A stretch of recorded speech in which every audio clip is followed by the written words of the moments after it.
This is Brian 890. I'm here with a 130,000 BTU, 80% efficiency unit. We'll be replacing it with 135,000 BTU furnace only.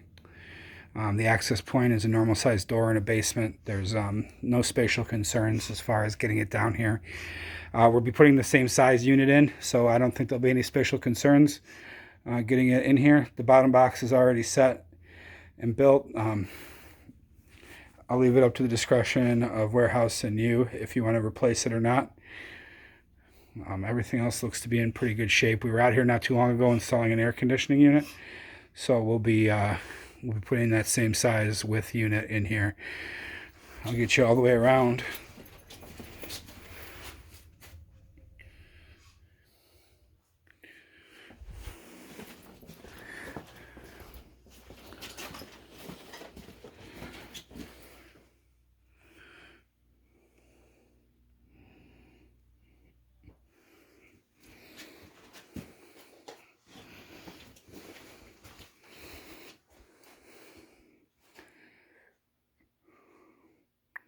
Eating out.